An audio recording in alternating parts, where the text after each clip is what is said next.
Hello, Kingdom family, and welcome back. This is Tim, and we're going to continue our Four Horsemen series. And today we're going to cover the red horse, which is coming out of the book of Revelation, the sixth chapter, verses 3 and 4. Okay. And once again, family, welcome back. Hopefully, you've been enjoying the content, the last video that I made regarding the ride of the white horse, which we knew was the Antichrist. And so now today we're going to go ahead and get into the ride of the red horse. Okay. Revelation, the sixth chapter, verse 3.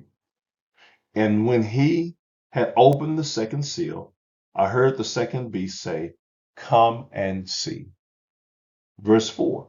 And there went out another horse that was red, and power was given to him that sat thereon to take peace from the earth, and that they should kill one another.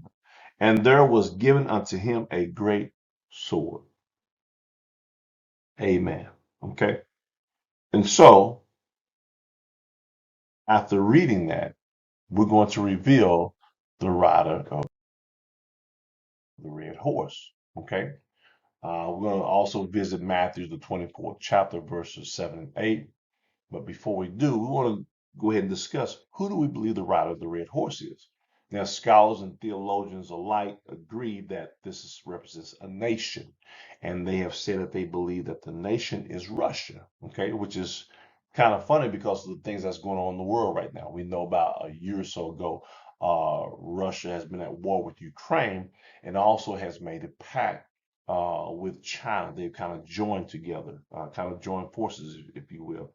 Now, the funny thing about that is that both Russia and China, they have red colors. They represent red. And so it's just kind of funny that the ride of the red horse and how it's been referenced. And this is not new. This has been years ago, many, many years ago. Even when I took seminary courses, this has been many years ago that this was a discussion that the ride of the red horse was Russia. Okay. And there's evidences of that coming from Ezekiel, the 38th chapter, and also the 39th chapter of the book of Ezekiel. Okay, so let's go ahead and go over to Matthew, the 24th chapter, real quick. We're going to take a look at verses 7 and 8. And we know that Christ was talking to his disciples at the time because they want to know, when were these things going to take place? When were these events going to take place? Okay, so Matthew, the 24th chapter, verse 7 says, "For nation shall arise against nation, and kingdom against kingdom, and there shall be famines and pestilences and earthquakes in divers places." Verse 8, "All these are the beginning of sorrows." Okay. And we can kind of see that happening today, and how Matthew, the 24th chapter, verses 7 and 8 parallels with Revelation, the 6th chapter, verses 3 and 4. You talk about nations rise against nation. We kind of see Israel now as at war with Hamas, and these things are just taking place. Different warfare is going on the earth. And this is a major thing, okay, because we don't know what can come out of it. Now, we also know that no man knows the day of the hour or when Christ is going to come back. We know that we've been talking about for the past 2 or 3 years now that Christ is going to return. We all thought that Christ would have already come back by now. But again, that just goes to show you that no man knows the day nor the hour. We are still waiting patiently for Christ to return. Who knows? Maybe he'll come back in 5 years, 10 years.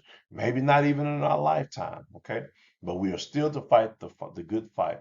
We're still in the battlefield for the Lord, and we're going to continue to spread the word, spread the gospel, and to save men's souls. That is our goal, and that is what we're here for, okay?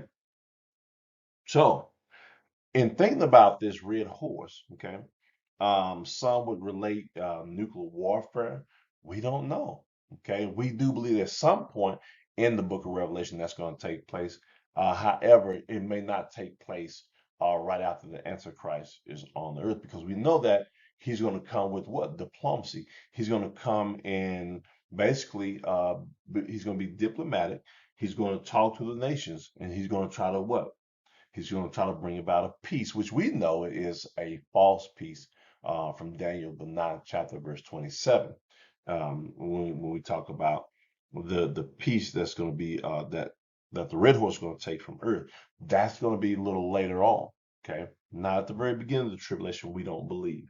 Okay, now also when we talk about warfare, there's different types of warfare. Not just with weaponry. There's spiritual warfare. We know there's all types of warfare. We got drug warfare, weaponry warfare. We know there's guns being sold across the world. We also know there's trafficking, sex trafficking, children trafficking. So there's all types of warfare that goes on the earth. Okay, so not just necessarily one type of warfare. I don't believe this is what this is talking about over in Revelation, the 6th chapter. We also see evidences of it. What Christ said. He said that there's going to be what? There's going to be famines. There's going to be pestilences, earthquakes in diverse places. We see these things are taking place right now on the earth. Okay. So that pretty much covers the red horse. We're going to come back later on as we get over to chapter 6 in our study of the book of Revelation to kind of go a little bit more deeper into Ezekiel chapters 38 and 39, and also take a look at Daniel some and how it relates to the book of Revelation and the Great Tribulation. Okay. Now, the next rider we know is going to be what? The rider of the black horse, which represents famine. Okay.